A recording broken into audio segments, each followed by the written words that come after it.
warahmatullahi wabarakatuh.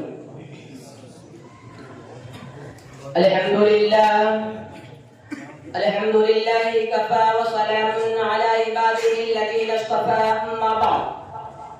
Qala Allah ta'ala wa ma arsalnaka illa mubashiran wa nadhira.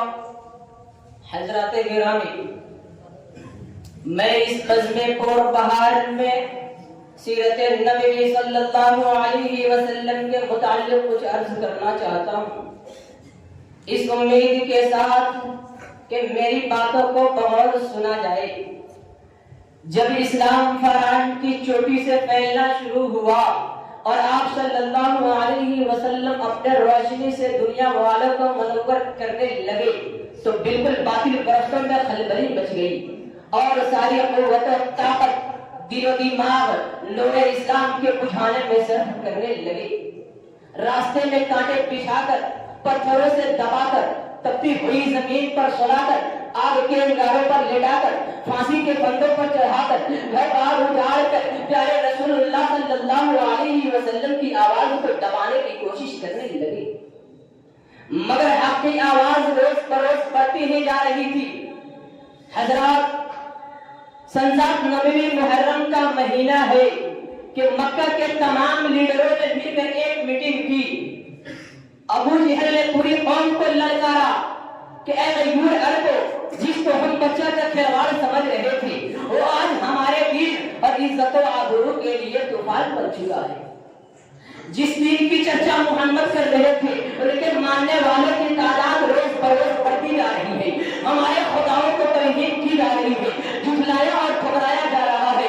اس لیے عرب کے بہادروں اپنی طاقت سے آگے بڑھو، ورنہ وہ دین دور نہیں کہ مکہ سے ذلیل و خوار ہو کر نکلنا پڑے گا۔ ابو جہل کی تقریر نے پوری قوم کو گرما دیا، طرح طرح کی تدبیریں پیش کی گئی۔ بڑی دیر کے بعد یہ ہولناک تدبیر پاس ہوئی کہ محمد اور ان کے ماننے والوں کا بالکل بائیکاٹ کر دیا جائے، ان سے خرید و فروخت، سلام و کلام، لین دین بالکل بند کر دیا جائے۔ چنانچہ ایک عہد نامہ لکھ کر خانہ کعبہ کی دیوار پر لٹکا دیا گیا۔ یہ پوری قوم کا فیصلہ تھا، اس کے خلاف کرنے کا کسی کو اختیار نہ تھا، کسی کی مجال نہ تھی۔ مسلمانوں کو شیعہ ابھی تعلیم میں بند کر دیا گیا، راستے پر پہرے بٹھائے گئے۔ مسلمانوں میں بچے، بوڑھے، جوان، عورتیں سب تھی۔ کھانے کے سامان دھیرے دھیرے ختم ہو گئے، درختوں کے چھال اور کانٹوں کو بھی ختم کر ڈالے، عورتوں کی آنکھیں پھنس گئی، جوان بھوک سے چکرانے لگے، پھول جیسے بچے ماں کی گود میں تڑپنے لگے، مگر پھول جیسے بچے ماں کی گود میں تڑپنے لگے۔ اس گھاٹی کا سب سے چھوٹا بچہ عقیل اچانک آنکھ کھول کر اپنی امی سے کہتا ہے کہ ماں، میں بھوک سے مر جاؤں گا، مجھ کو بچاؤ ورنہ میں مر جاؤں گا۔ ماں کے ضرب کا بندھن ٹوٹ گیا، وہ بے تحاشا اپنے سرزمین پر پٹکنے لگتی ہے، لوگ اسے سنبھالتے ہیں اور وہ یہ کہتی ہے کہ مجھ کو چھوڑ دو، میں اپنے لخت جگر سے پہلے مرنا چاہتی ہوں۔ دنیا والوں، ذرا سوچو کہ کیسی سنگین گھڑی تھی، کتنا بھیانک منظر تھا، مگر رسول کی باتوں سے منہ نہ موڑا۔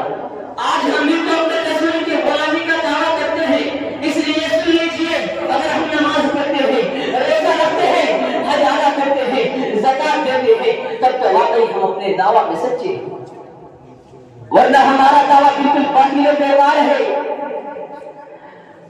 پہلے مسجدیں تھی کچی تو پکے تھے نمازی، پہلے مسجدیں تھی کچی تو پکے تھے نمازی، آج مسجدیں ہیں پکی تو کچے ہیں نمازی۔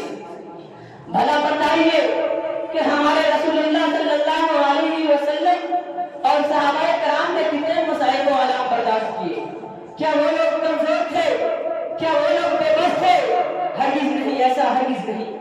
وہ تو عرش فرش کے، لوح و قلم کے، شجر و حجر کے، ارض و اشبا کے، جین و بشر کے، حرم و ملائک کے، خوش ہو کر کے ہادی بن کر آئے تھے۔ جو رسول بن کر آتا ہے اللہ اس کو پورا قابل بنا کر بھیجتا ہے۔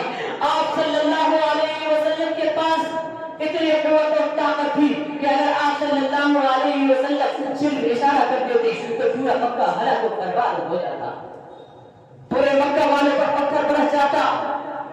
بہرکیف عقیل اور ان کے والدہ کو دیکھ کر پورے مکہ میں حرام مچ گیا تھا. سرور دو عالم صلی اللہ علیہ وسلم سجدے میں گرے ہوئے تھے. ابو طالب جو آپ کے چچا ہے آتے ہیں اور فرماتے ہیں کہ بھتیجے اب برداشت کی طاقت نہیں, اب تلوار چلانے کی اجازت دو. وما علیک الا البلاغ.